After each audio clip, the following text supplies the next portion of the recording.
Hello, Guardians. Welcome back to Tower Casuals, the Destiny podcast. I'm your host, Corey Derrigan. Alongside me, as always, is a vault dwelling, Blight questioning Josh Finney. Josh, Blight questioning. What the hell is going on? Dude, I don't know. Okay, so I couldn't get on right. I'm typically on right at reset. I'm usually playing with our friends Colonel Panic and Nerd Generalist. We usually go through the story missions together, and just none of us were able to be online at reset, so it's kind of the perfect storm. I start getting John is texting me going, oh my god, dude, like what is that? Like, it's talking about stuff from the lore that we're going to get to in Lore Corner tonight. I'm like, wait, whoa, when did this happen? He's like, oh shit, you should go straight to the tower when you log in. Just go to the tower. And then I get the picture of the tower sent to me about an hour and a half later by Nerd Generalist, who's like, I haven't logged in yet, but holy shit, what is this? I'm like, oh, god damn it. Okay, fine. So finally get in around like 9 o'clock on Tuesday night. And what's more bizarre than these taken blights being done, you can like jump on them and everything. So of course everybody's emoting on top of them. Is that none of the NPCs seem to notice these. Yeah, or care. Yeah, they're still talking. Noed from Fenchurch today. Like, lady, there is like Satan is right in the middle of the tower, and dude, you are doing nothing about it. That part where it like forks off to where you go to either Zavala or the gunsmith and Shaxx. Mm-hmm. There's like one sitting like right in the middle of the fork. There's one literally 15 feet from Zavala. I know. He's gonna bump into it when he goes to take a piss. Like, how is nobody bringing this up, even in like a text blurb? What is happening? How? And never mind. There's none in the hangar. There's none by Drifter or by Ikora. They're only right there. It's so, Corey. It's so bad. I know. It's so like there's not even any new dialogue. Bad. Dude, I couldn't believe that. Like, just a part of me wonders if they accidentally flipped the switch earlier and just like, fuck it, leave it. Mm-hmm. Like, part of me wonders if this was supposed to happen next week. Yeah. Or whenever it is that because like we were talking about the story last night, right? Because I finally got on Destiny for the first time in like 3 weeks last night, and I'm sitting there watching. I'm doing the mission, right? I'm trying to listen to the dialogue over my kid screaming. Mm-hmm. But then like when you finish the mission, you go back and you see Shaxx and Osiris talking, right?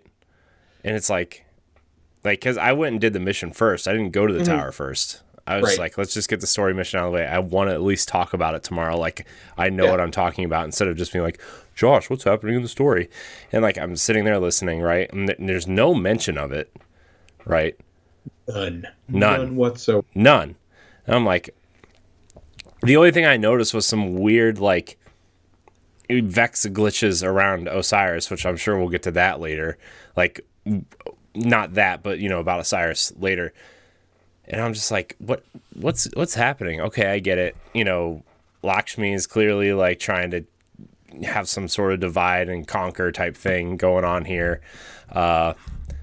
Then I went to the tower because I'm like, I might as well just do some gunsmith bounties before I go to bed. And then there's all these blights floating around. I'm like, Josh, what's happening?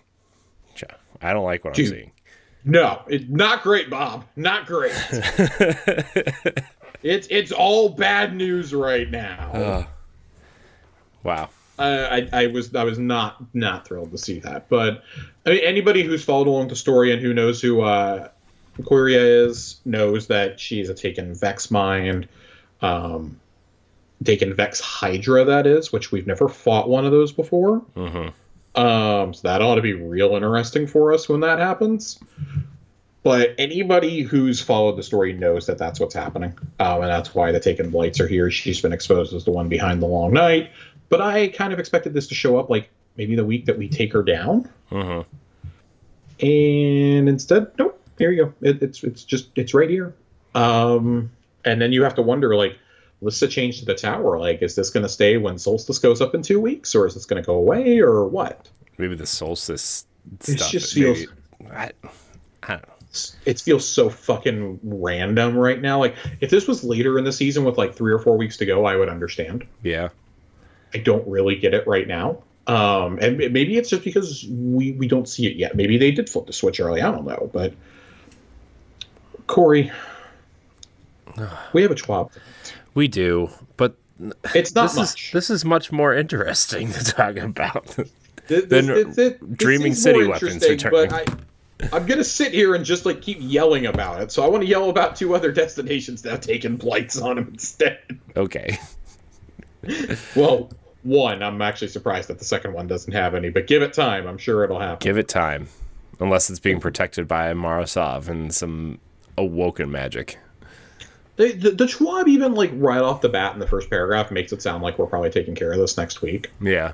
Because Endless Night really ramped up this week. The tower's now in full dark mode. Strange things are afoot as Guardians search for answers by diving even deeper into the Vex network. Hopefully the source is found soon, as it's looking pretty problematic right now. Yep. I agree with that. Yep.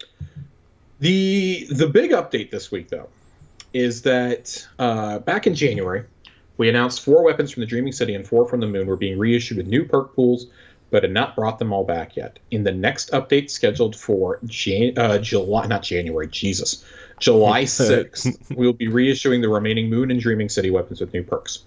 Awesome. This is what we were asking for. These guns should never have been vaulted in the first place. You should change up perk pools periodically or something. But if you can still pay for those expansions, there's no reason why this should happen. Right. This also, to me, pretty much confirms that the Dreaming City is safe going into the fall and will not be vaulted. To make it clear, I don't think we're getting anything vaulted with Witch Queen. You don't think Forsaken's getting that campaign? I mean, they just reissued weapons from it. I don't think so. Why go through all that trouble if you're just going to vault something? Yeah, but they reissued Escalation Protocol weapons through Prophecy Dungeon, and they took away bars.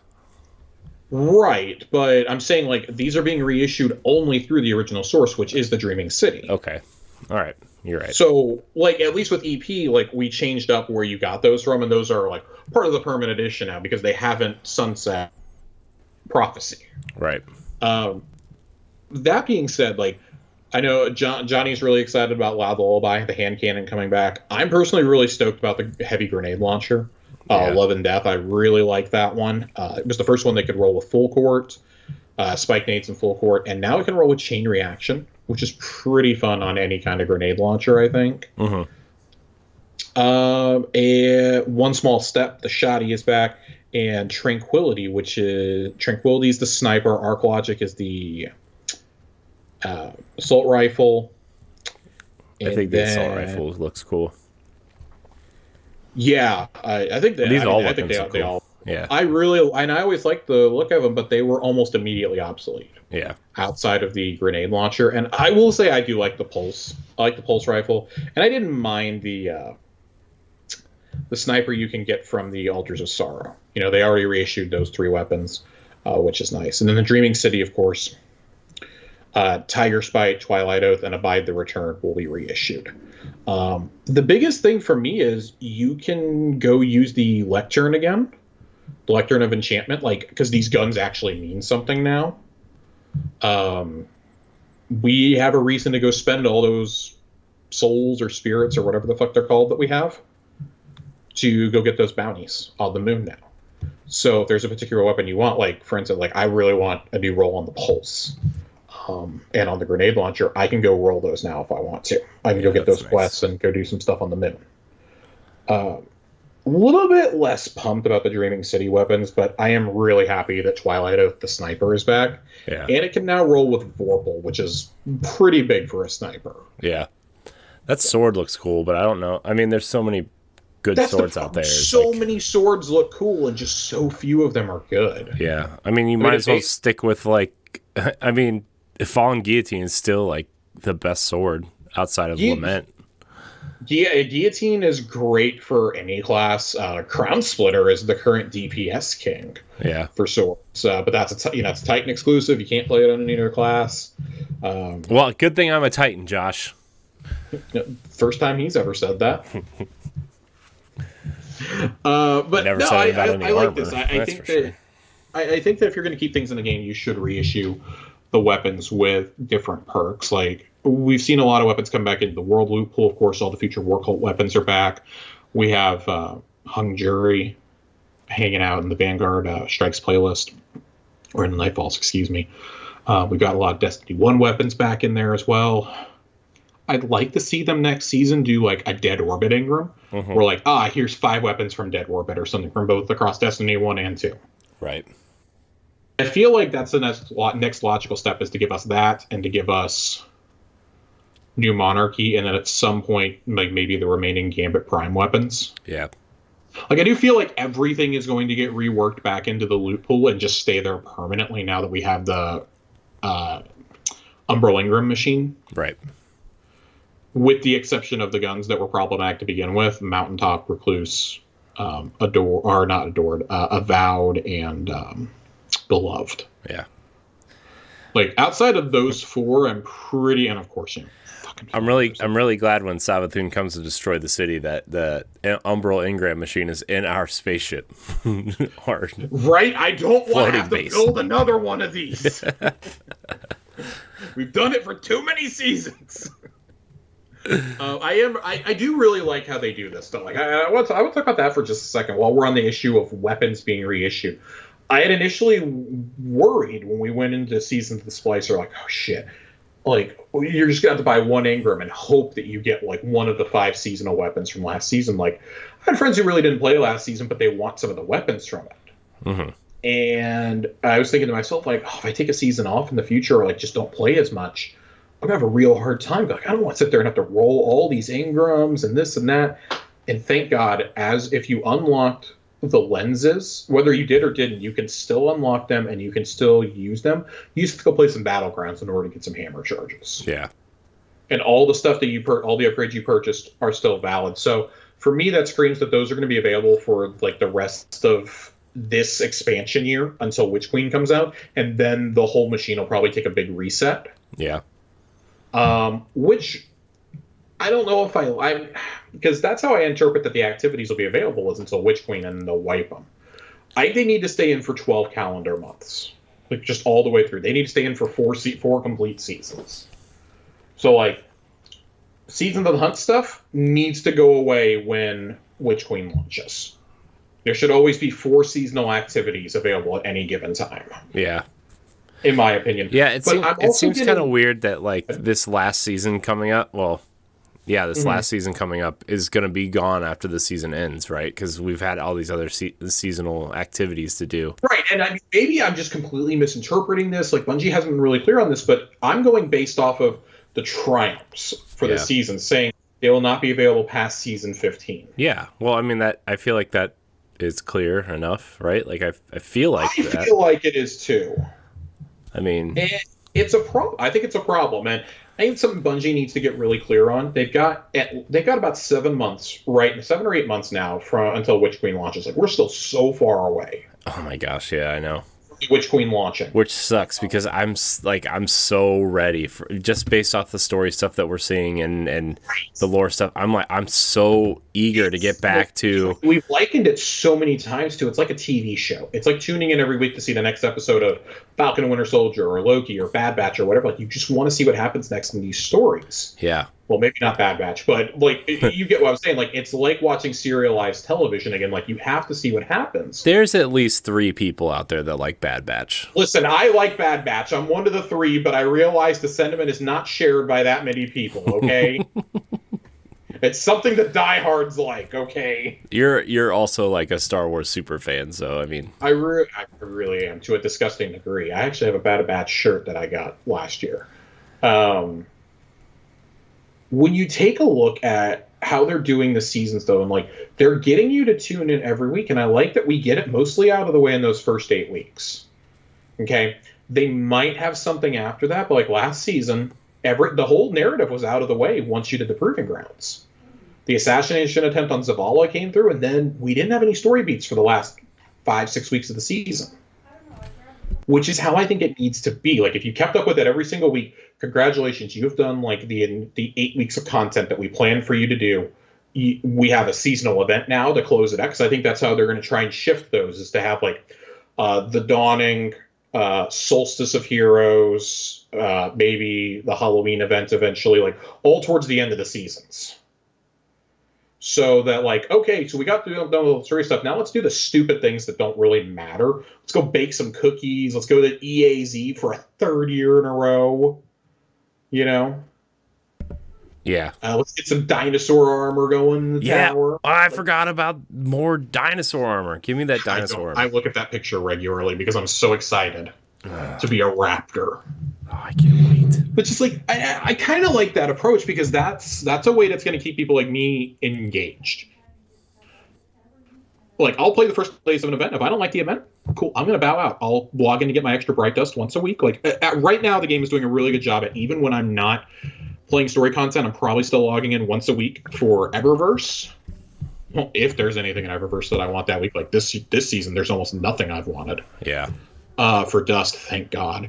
And then, I mean, if they would just make something halfway cool looking for Titan armor, I'd be ponying up some money. But right, I don't know. I think it's a really tricky thing for a live game to balance, and I think Destiny is they're still trying to toe this line between being an MMO and being an FPS that you just play with friends. And with the storytelling and with the approach to seasonal storytelling that they've taken and expansions and things like that, it really is diving into that MMO territory. Like, they want you to still play other games, but this is pretty clear. Like, they want this to be your main game. Like, you can't play this, like a lot of Destiny and a lot of Final Fantasy 14 at the same time.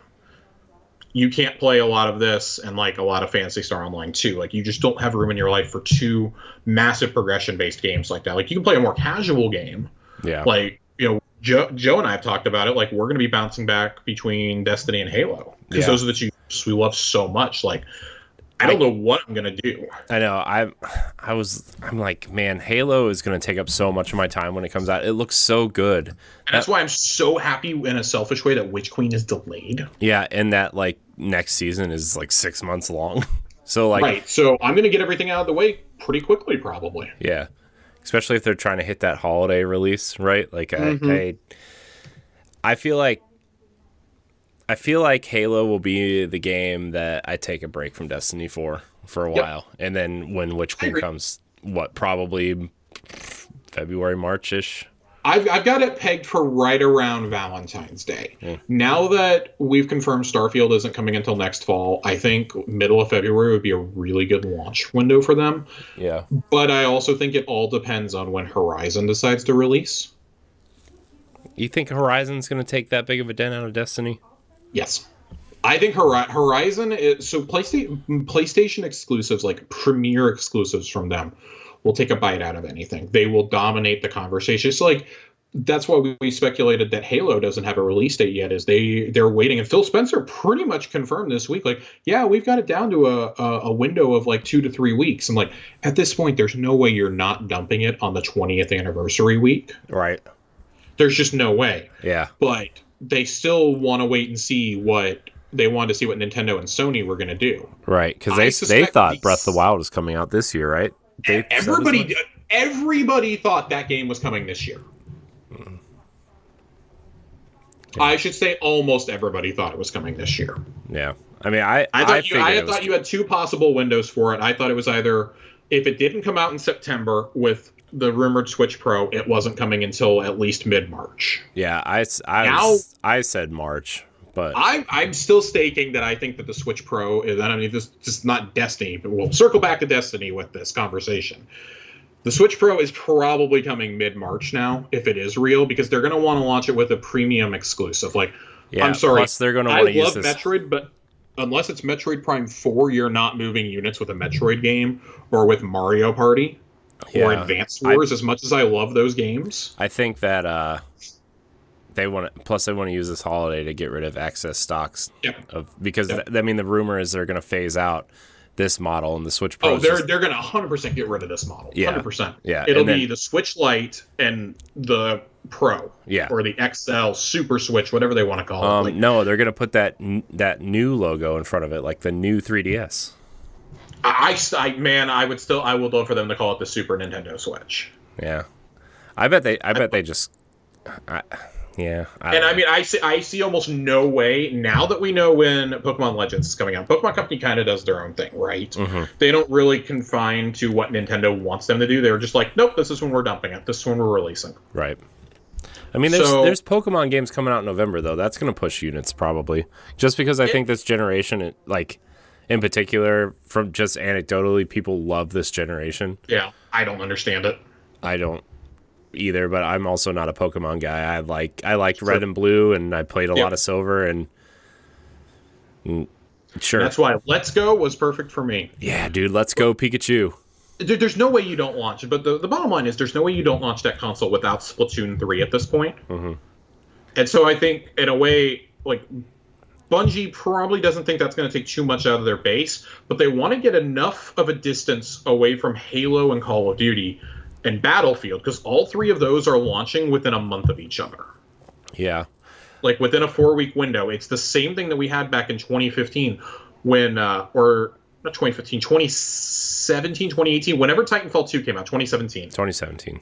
When it got just fucking steamrolled. Yeah, because it came out, it was Battlefield, Titanfall, Call of Duty, right? So if you weren't playing Battlefield... Titanfall, Call of Duty, Battlefront 2, all in a 3.5-week window. That's just terrible. That's absolutely terrible. EA sent that game to die, and they know it. Yeah. Well, I think their idea was, let's send out all of our games to try to stop Call of Duty, and then none of them sold well because of they all cannibalize each other. And then my other thing is, I think that Bungie, there's no way Bungie's making these decisions without talking with Microsoft, right? Yeah. They have that big bag of Game Pass money right now. Right. Did that ever make the PC Game Pass yet? No. So I know we don't really address PC on this, but I do want to address the PC Game Pass thing, since I was kind of hoping it would come up at E3 and it didn't. Yeah. I do think that the earliest you may hear about this will be on Bungie Day. I think that Bungie Day you're going to hear more than you normally would from them. I think you'll hear about crossplay there, because they're not going to wait and announce crossplay is available today. You can't do that. Your servers will melt down. This is Bungie we're talking about. We can't trust them to launch a season without it breaking. Right. So I do think that on Bungie Day, we're probably going to get word of when the next crossplay tests are going to be. They're going to have to crossplay test the tower at some point, I would imagine. Yeah. Tower, raids, dungeons, like they're going to have to test everything. I suspect we get that announced on Bungie Day. And then... Which is what, July 7th, right? July 7th, yeah. Solstice of Heroes launches day before with the weapons update we just talked about. And Cosmos says that next week we're going to hear more about what's going to be in that update. It's not just going to be weapons. So I'm curious to know what that entails. To me, it's got to be some cross-play things. Yeah. And then beyond that, I really think that's when they're going to tell you the PC stuff. I think they're going to be like, hey, we feel stable enough. Everything's here. Like, we know Microsoft's been changing the way their store works. Mm-hmm. And I think they're going to feel comfortable coming out and saying it's coming to Game Pass PC. Plus, like, Windows 11 is going to change a bunch of stuff, right? Because Xbox is pretty much going to be integrated directly into... It is straight up baked into the UI of Windows 11 now. Like, I have to imagine that's probably what Bungie was waiting on. Like, Microsoft probably shared with them, like, hey, we wanted to make the announcement, but... Because I think Windows 11 was supposed to be out before now. Yeah. But obviously, pandemic, add a year on to when things were supposed to happen. Yeah. Right? Yeah. So it will have been a year. Free upgrade for Windows 10 users. Found out that it was coming to PC. Do what? Free upgrade for Windows 10 users. Free upgrade for Windows 10 users. Xbox is baked into it. It is night and day. Cloud streaming is way better than it was. Like, the Series X updates have begun to roll out with the server blades. Like, you can already play Siege at 120 frames via cloud browser. And it just, like, things are running so good right now. Like, I think that now they're like, okay, we know a lot of people are going to play this on Game Pass and on cloud. We want to make sure all our ducks are in a row before we throw PC into that mix. Right. And because when they do that, they're going to be able to say, you can play on Xbox with your friends on PC, with your friends on PlayStation, all at the same time. And for those, like, 100 people still on Stadia. Yeah. God, Stadia. Did you see it in the TWAB that there's, like, this big bug fix thing for Stadia users? I did. I'm like, there's still people playing this on Stadia. There are, in fact, still people playing. I'm sorry. I just want to know this. I just want to know everything about Stadia, like in its current state. How many people are using it? Are people still buying games? Is Google's like still supporting it? I want to know what happened to all the game agreements that they had. Like, the thing I need to know the most about is how much money did they give Larian to make Baldur's Gate 3 a Stadia and PC exclusive? Dude, that's got to be like a... Because that was one of my wildcard predictions for E3, was that Microsoft was going to announce a partnership with Larian to bring that to Game Pass Early Access. Yeah. That would, and I'm sorry. That is the D&D game that we deserve, not this Dark Alliance bullshit. Yeah, I heard some bad things about Dark Alliance. It got a 4 from IGN, Corey. I was kind of looking forward to it, to be honest with you. People who have personally played it, it is unplayable. I was really kind of looking forward to it, to be honest with you. I was too, and that's why I'm upset. I'm like, I really liked Dark Alliance on GameCube. Oh, yeah. Well, that was Baldur's Gate, baby. I know, but... Yeah. I'm ready. Oh. But that's... So, long anecdotes aside, it's going to do it for the TWAB this week. We have something else we're going to talk about, though. So we referenced Bungie Day, and Bungie Day is kind of at the core of what we're going to talk about tonight, which is data mining. Mm-hmm. Yeah. The last... Oh, go ahead. Oh, I was going to say that is video I sent you in our DMs. It didn't even cross my mind that could have been data mined.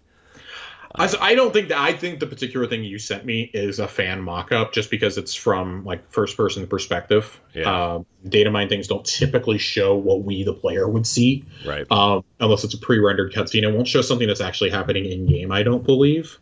Unless somebody managed to like glitch into the encounter or something. That's the only way I can think of it happening. But it's so slowed down and like pixelated that it makes me think it's fake. I hope it is, at least. Because if not, that's pretty shitty to leak. Yeah.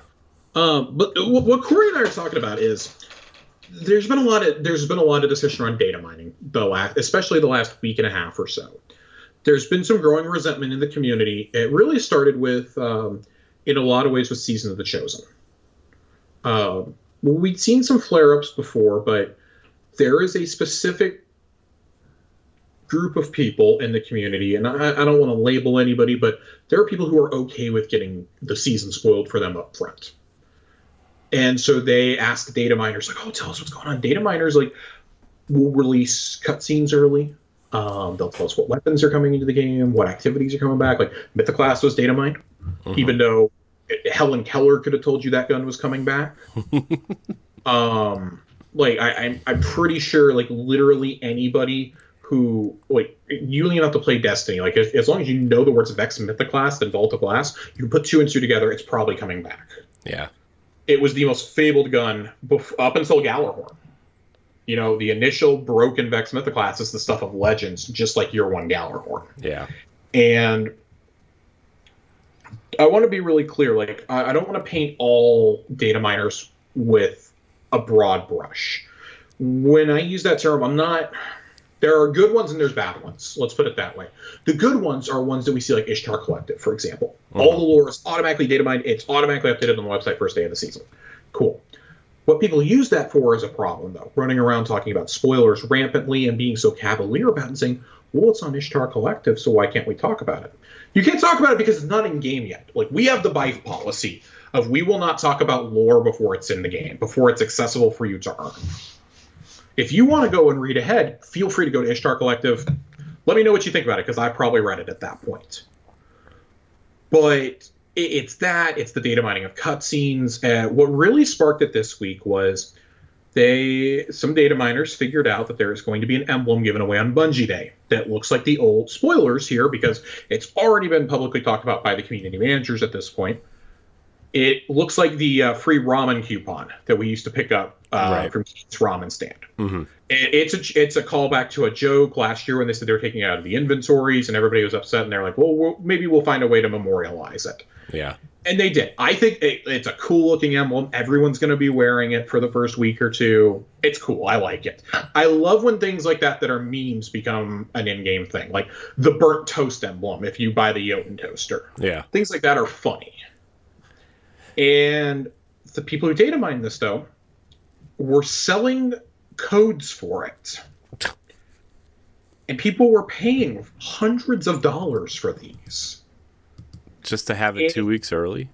Though at the time, we didn't know what it was coming from. Yeah. Oh, yeah. That makes sense. And what called it to the attention of Damage on Twitter was a content creator had it equipped, posted a picture of it, and Damage replied to this and goes, "How the hell did you get this? Like, we're not giving this. This is supposed to be a Bungie Day giveaway. How did you get this?" And he was like, I was given it by somebody, and like didn't name names. I assume it went to DMs after that, right? Because this is a breach of terms of service. Right.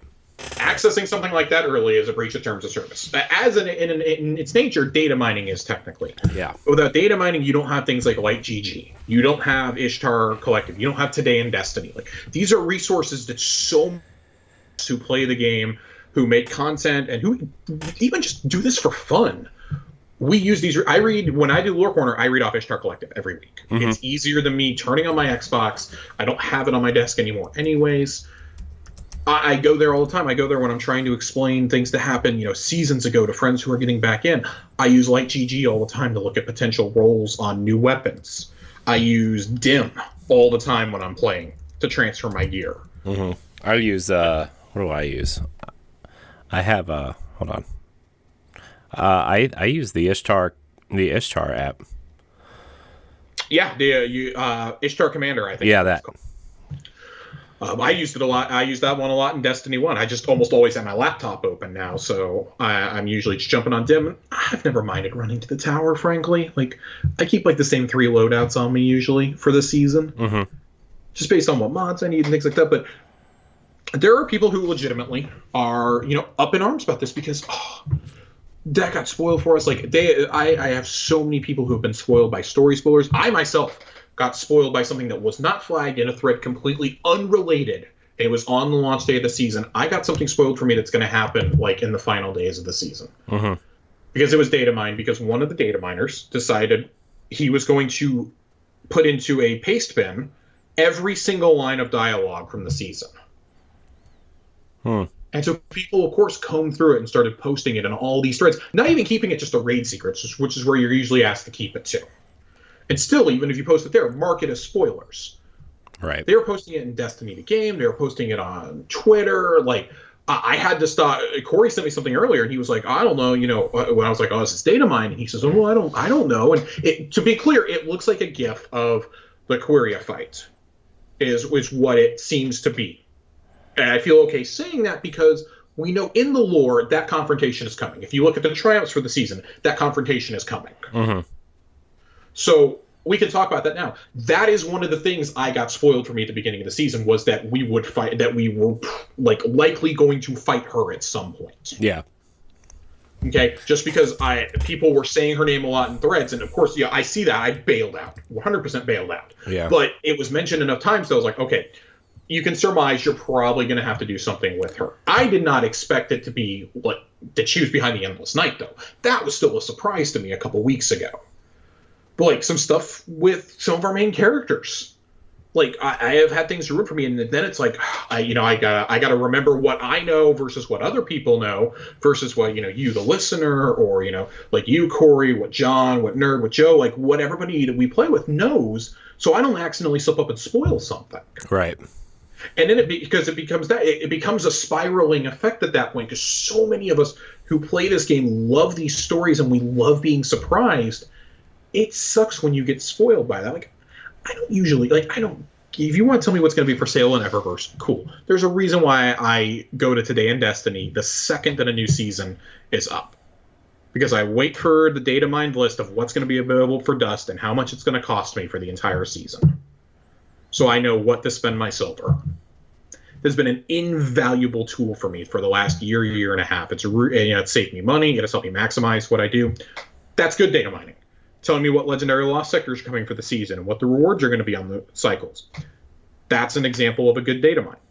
Posting all of the dialogue, posting cutscenes before they're available to everybody, that's a problem.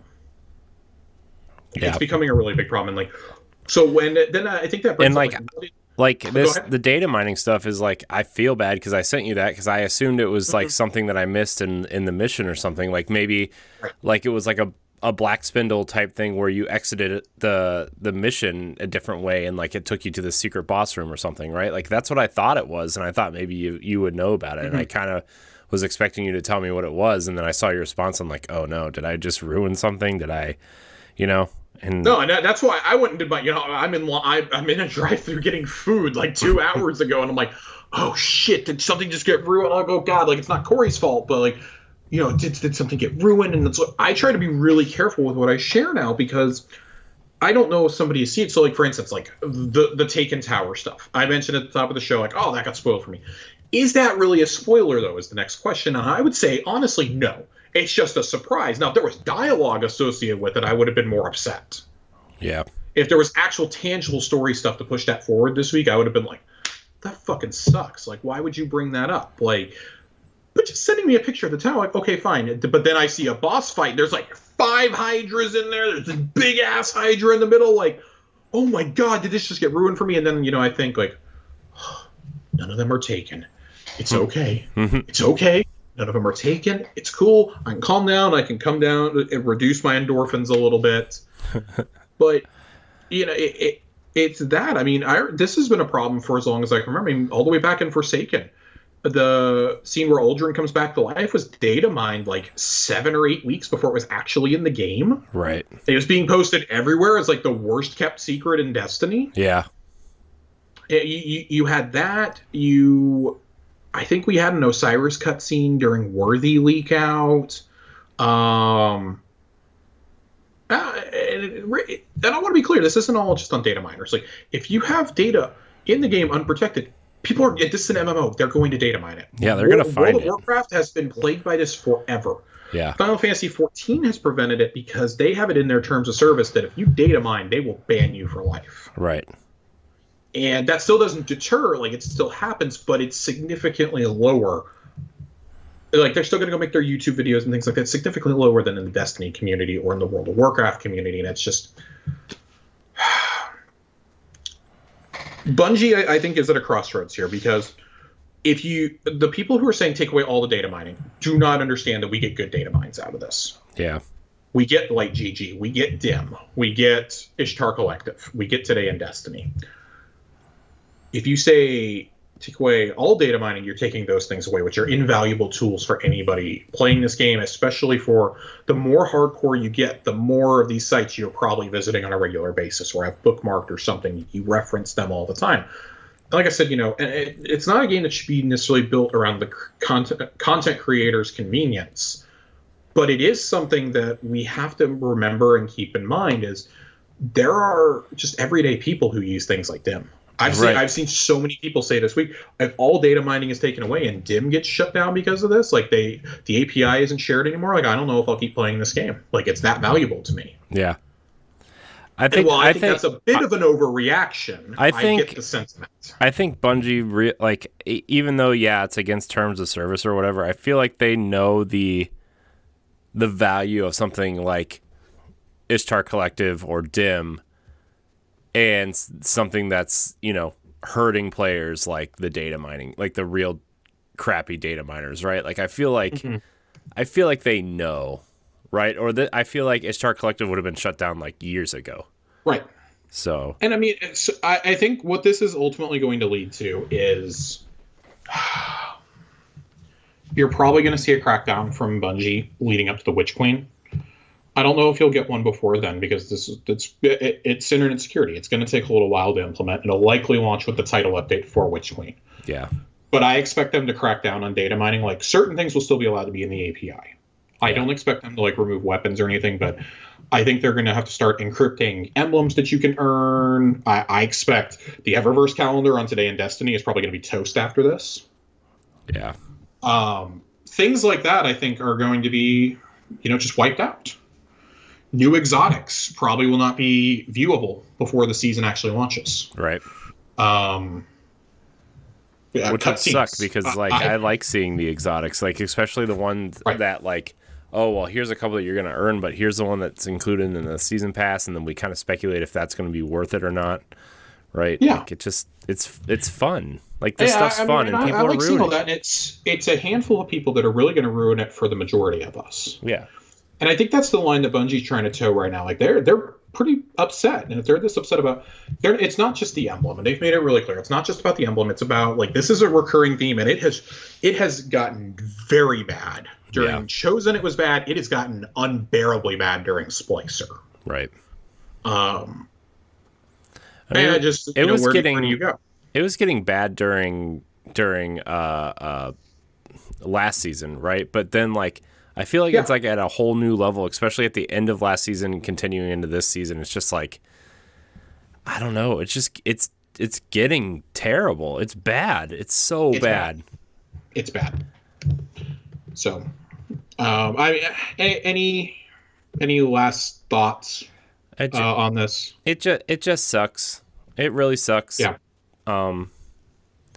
You know, I hope Bungie does take the right actions against these data miners, right? I hope they do realize the value in something like Ishtar, right? Like I really do hope they. And I think they do value. because I mean, like they've Dim is an official partner. Yeah. You know, yeah. Dim. I know that they've referenced Ishtar Collective and stuff because I don't mind things being on Ishtar Collective at the beginning of the season because you have to deliberately seek that out. You're not going to accidentally spoil yourself going on Ishtar Collective. Right. If you get spoiled on Ishtar Collective, it's because you went down a rabbit hole and started clicking on things you shouldn't have been clicking on. Yeah. I don't feel bad for you. Nobody should fear getting on Reddit or on Twitter and just seeing random spoilers because this community is really bad about not tagging them with Destiny spoilers or keeping it the raid secrets or anything. Like Destiny lore is unvisitable at the beginning of a season now. Mm-hmm.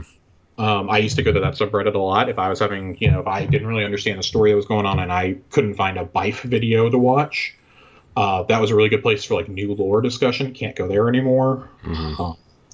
I mean, it's bad, and that's a shame. Like, so it's the blame is kind of shared across the board, right? And that's why I know if we see people, we've mentioned Bife, does his best. He says he'll never talk about data mine stuff on his streams. Mm-hmm. On his videos, he'll never ever talk about that. We hold that as much as humanly possible as well. Mm-hmm. In cases like this, okay, we're actively talking about an emblem that was already leaked. Yeah. Truth is, I saw this emblem the first day of the season. Yeah. But I never knew how it came about. Yeah. Same with the toast one. When I saw the bread one, I was like, oh, I'm doing that. Dude, you just know that's for the toaster. Yeah. Like, I'm going to go get that. Right. And I think the solution is going to be Destiny's going to start, or Bungie, not Destiny, Bungie is going to start encrypting a lot more things into the back end. And that may mean you see a lot more like little mini title updates week to week. They have people back in the office now, right? Like maybe not their whole team, but some of them, right? I'm not entirely sure about that, honestly. I would imagine that if they don't, they probably will by Labor Day. Yeah. I imagine for those 6 months leading up to Witch Queen, they're going to want people back in office as often as possible. Yeah. Plus the West Coast got hit a lot worse, I feel like, than most places. Seattle especially was very bad. Yeah. And you try to be understanding, but like for instance, Final Fantasy 14 doesn't put their cutscenes in the game until they launch a title update. Until like the update for that week comes out, boom, it's in the game now. So it cannot get ruined weeks ahead of time. I think Bungie's going to have to start taking a stance of doing that. As much as I know they don't want to constantly have updates for this game, I feel like you're going to have to start shifting to that mode.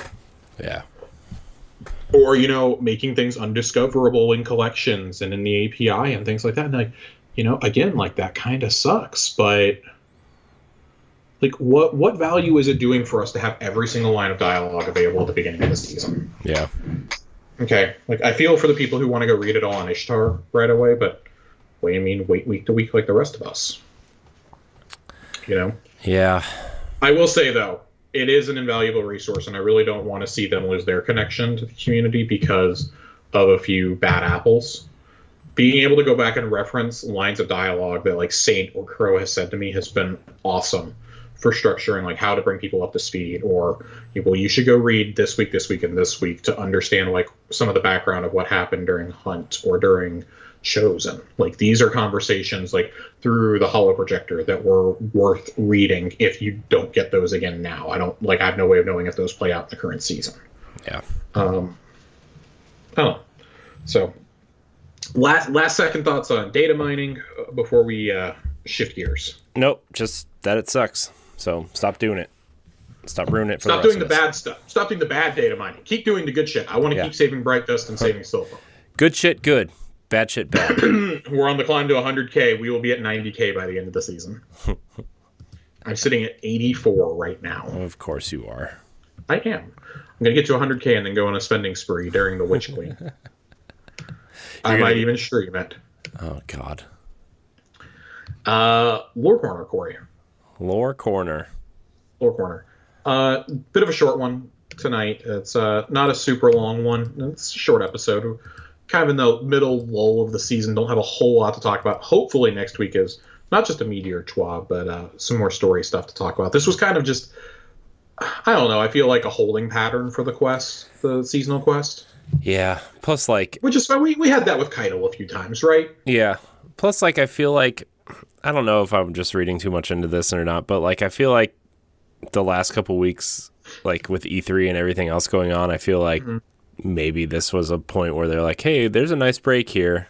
You know, people are probably going to pay attention to other stuff for a while.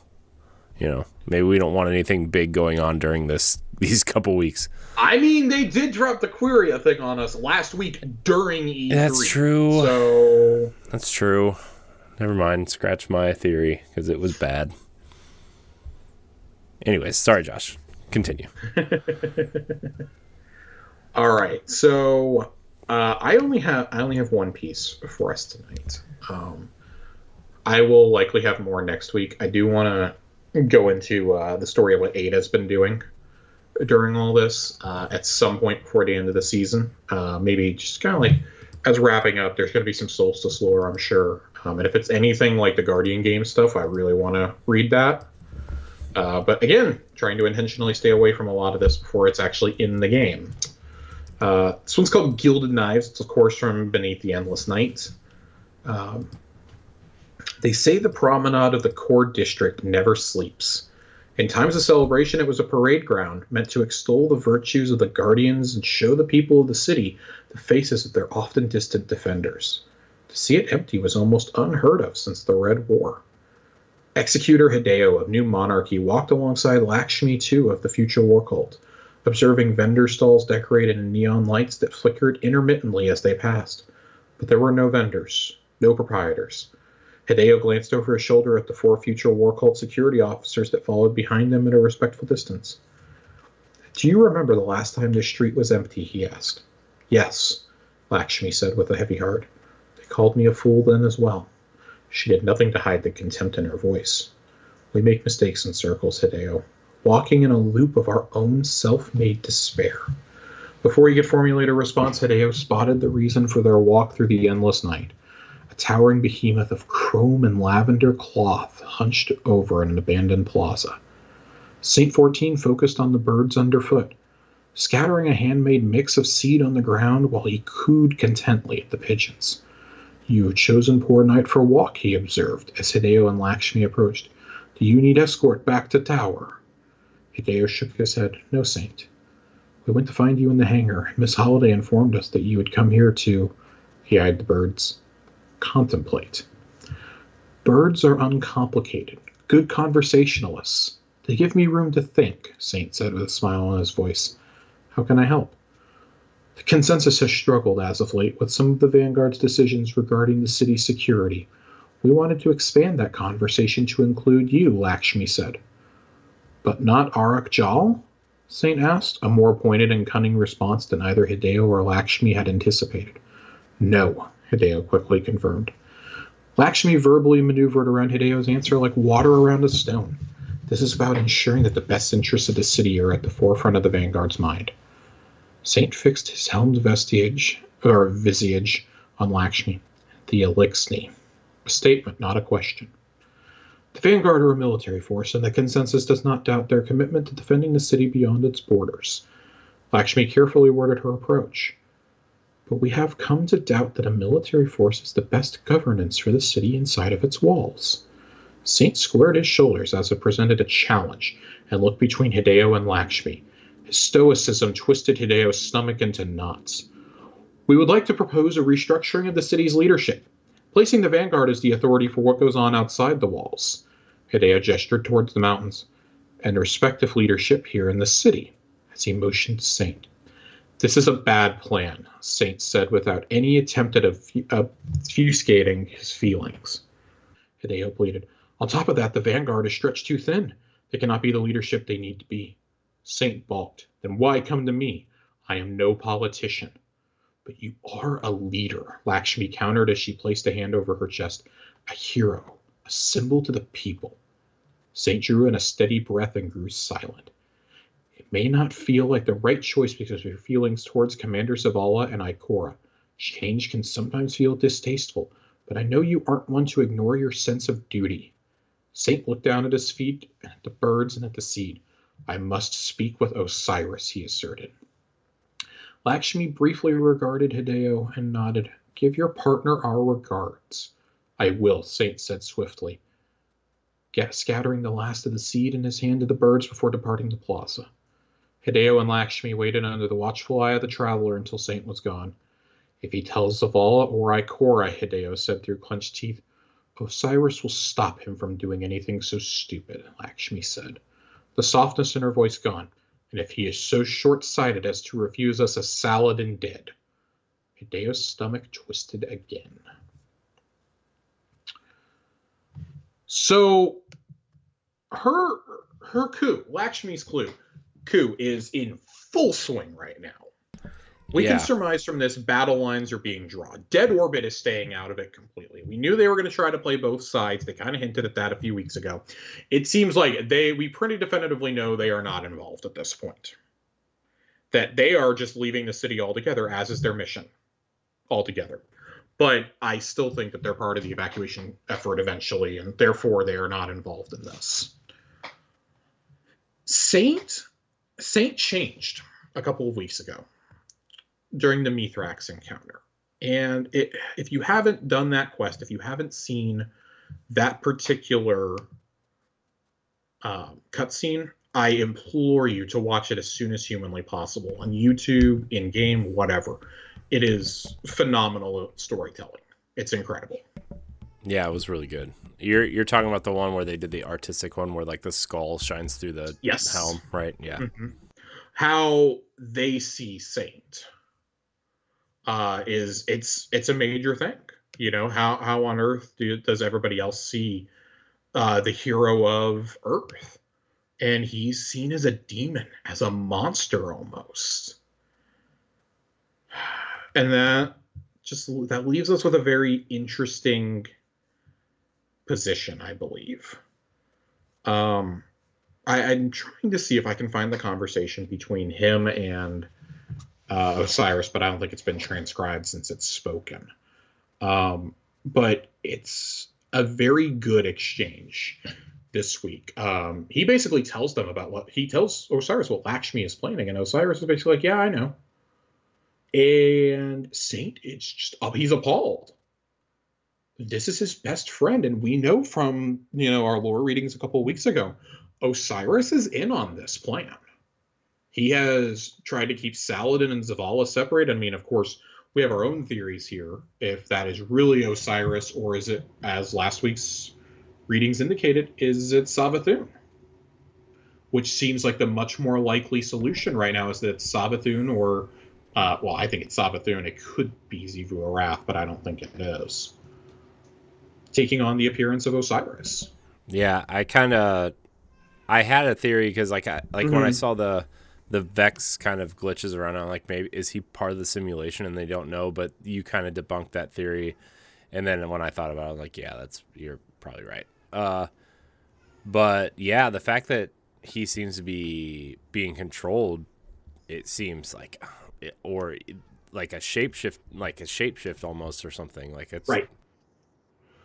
Well, because if we remember last week's, it says the form of Osiris, whoever it is can't hold it much longer. It's literally splitting at the seams. So you have to wonder, is that actually Osiris's body, or is it somebody who's taking on the form of Osiris, which the god of trickery would certainly be able to do. And then it's just a question of how long does it take for not Osiris's plan to go into effect?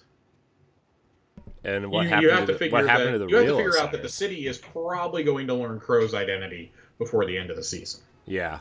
And what happened to the real Osiris, right? Like that's Right. also Right. Is he dead? Is he locked in a trunk a la Mad Eye Moody? Where's he at? I still like our Mad Eye Moody theory.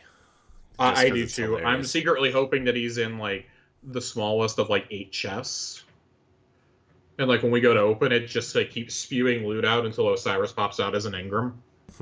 Yeah, the last week of the last season, like when you go to do whatever the event is and you need to charge your thing to open the chest at the end, right? Osiris just pops out. Right. Yeah, so I mean, it's a fairly straightforward lore corner. I mean, and I enjoy that we're getting stories with Lakshmi and Hideo because we've never gotten these before. But it's pretty clear that Quiria may not be our biggest foe this season. There's long been rumors about having to fight a Dark Guardian in this game at some point. What if we have to do a boss fight against Lakshmi? I'm not saying like Crucible style or anything, but what if you have to 1v1 her somewhere? Yeah. Or like there's a lot of different avenues I think you can go here, because surely the Vanguard is going to dispatch you to deal with it. Right. You're basically their sword. Yeah. And then you have to wonder like how the people of the city feel, because I mean, everyone is singing Savathun's song right now. They're all coming under the influence because it said once you hear the tune, you don't unlearn it. Right. In the lore, so you have to wonder, even if the Endless Night is beaten, Zavala doesn't quite know what's coming. And to that extent, our Guardian does not know what's coming either. Yeah. We have no idea. We only know this ourselves because we're reading the lore. Our Guardian does not know canonically. Right. They weren't kidding when they said that Ikora was coming back this season and is going to play a pretty big role going forward. Like, that's my biggest hint that I don't think the Vanguard falls apart. Yeah. That I don't think a new Vanguard is formed, is because why else would you say that? And like, Lance Reddick is of course at the forefront of the voices that we hear in this game. Right. I wonder if they'll. Man, I don't know. I still think there's going to be some sort of like Tower Civil War thing, and maybe it's not. Oh, there's absolutely a civil war. It's not. I mean, it's not going to be like, remember what at the beginning of the fucking expansion, faction wars. Yeah, that's what I think it's going to be. I feel like there's going to be some sort of faction war. And maybe that's like the bonus seasons, like that rumored bonus season. Yeah. That we're getting. Maybe that, like, it's like some sort of faction war, and like, I don't know, maybe they do some sort of thing, kind of like Guardian games, right? Where like,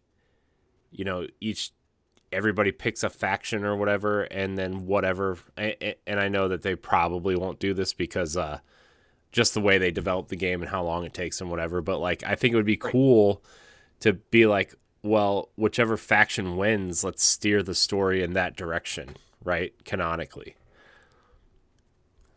But yeah, I have to think that may be part of the plot line for next season. Mm-hmm.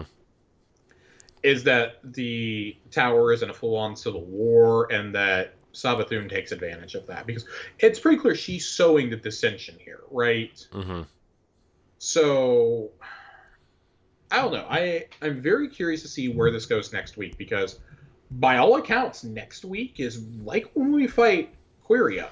Right. So, but there's still that epilogue at the end of the season, which makes me wonder, they really going to hold it till then? Because next week, by the challenges list that we have, mm-hmm. again, example of a good data mine, appears that next week is our last story quest. There's 8 of those required for the Triumph, right? For the seal, and we're at 7 out of 8 right now, if you've been keeping up. Right. And how long is this season? How many weeks is this season? Oh God, I have no idea, but it ends on like August 23rd or something. Yeah. So, we've still got 2 months to go. Yeah. So I what, like 15 weeks, I guess that would make it, cuz about 15, yeah. Yeah. So we're roughly at about the halfway point right now. Yeah. Which feels really weird to say with 2 months to go, but we're at roughly a halfway point. We just had Iron Banner. We're getting another one next week. I wonder if this, like, They're doing it early though because Solstice is starting, right? That's the reason they're doing it early. They've pretty much confirmed that that's why it is, and they said also with Grandmasters coming this week, they just started this week. No, I did not attempt Grandmaster on Glassway. Why not, Josh? Because I'm a pussy and I'm waiting for it to be on Inverted Spire. Just like everybody else. I'm not doing it next week on Fallen Saber either. Hate to break it to you. God, that's even worse. Dude, it's gonna be Inverted Spire and what's the other one? Warden of Nothing and Insight Terminus. Those are the 3 I'm doing. God. I'm waiting until they're all up so I can just play Inverted Spire like 15 times over the end of the season. Dude, Fallen Saber sucks as a regular strike, let alone a fucking Grandmaster Nightfall. It's rough. I did it as a master and it was just unrelentingly bad.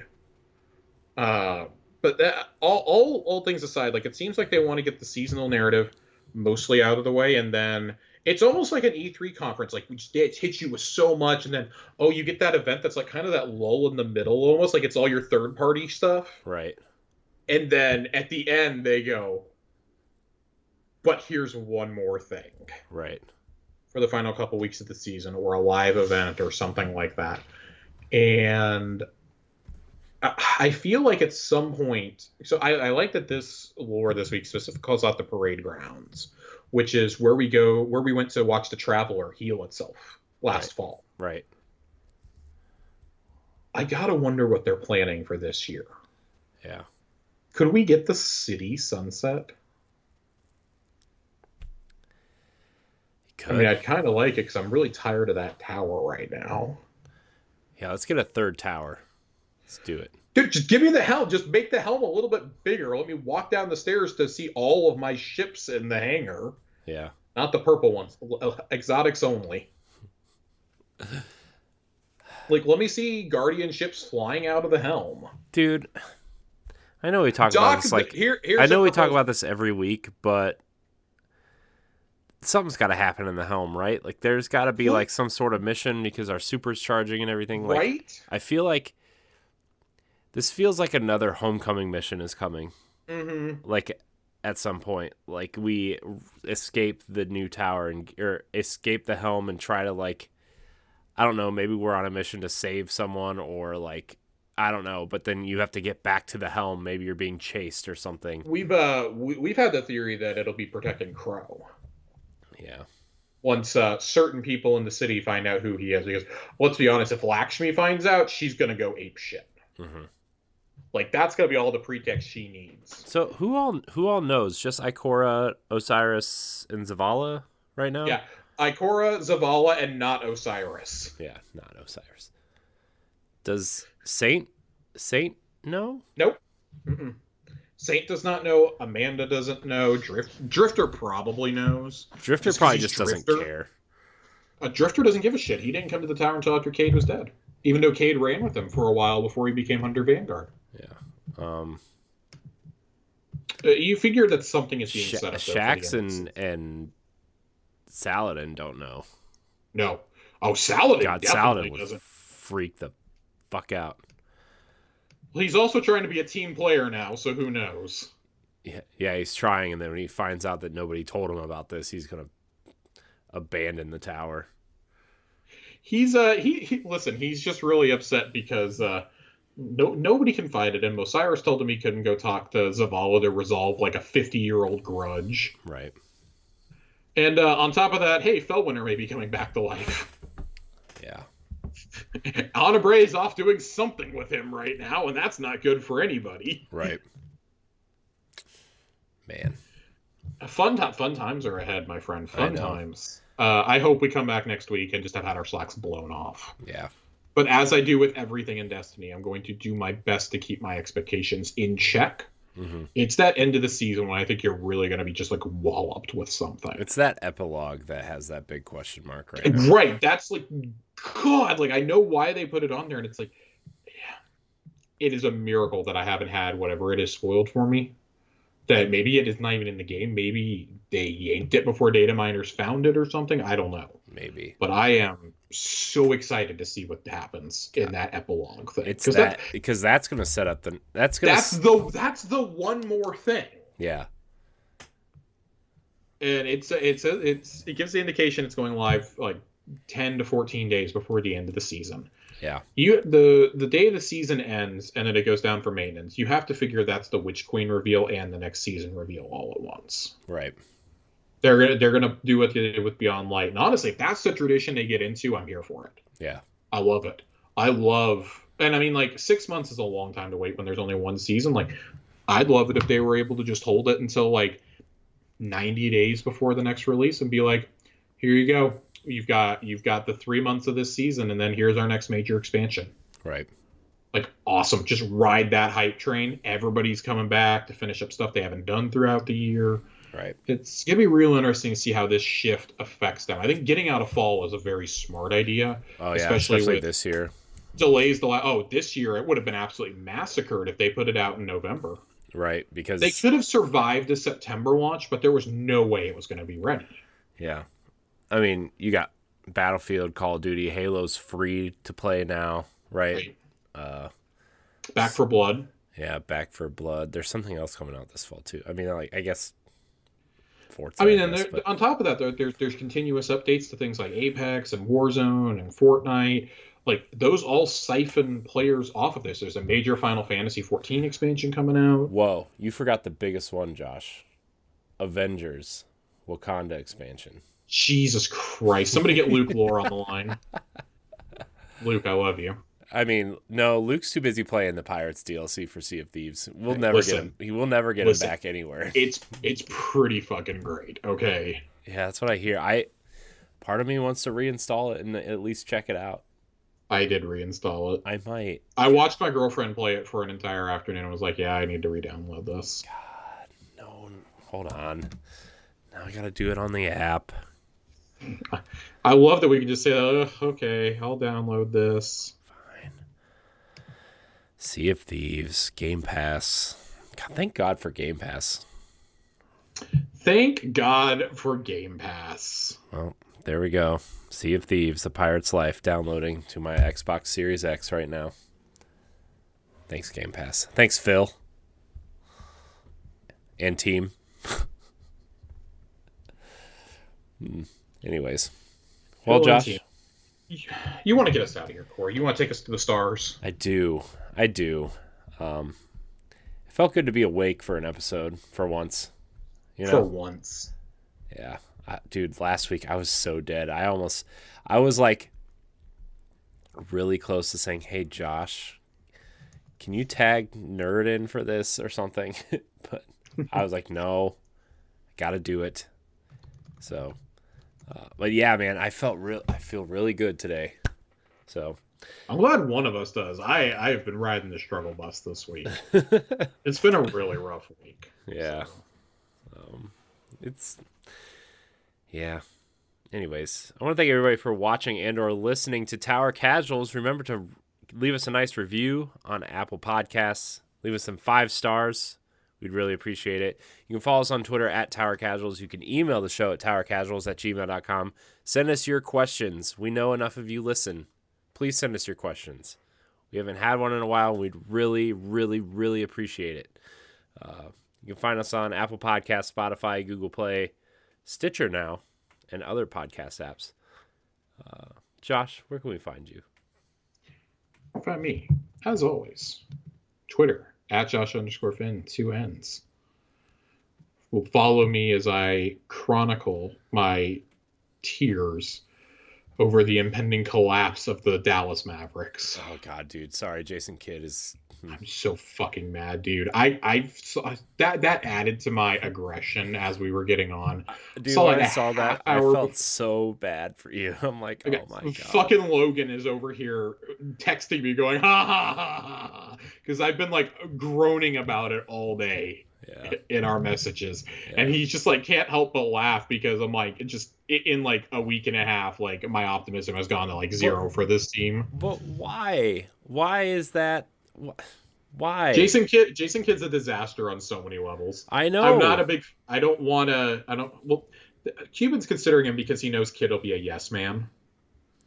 He'll be a yes man. He's a legend. He helped us win the title.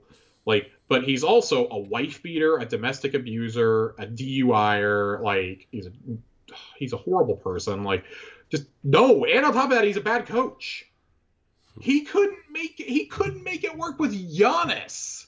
If you can't make it work with Giannis, how are you gonna make it work with Luka, who is like the exact opposite in terms of ego to Giannis?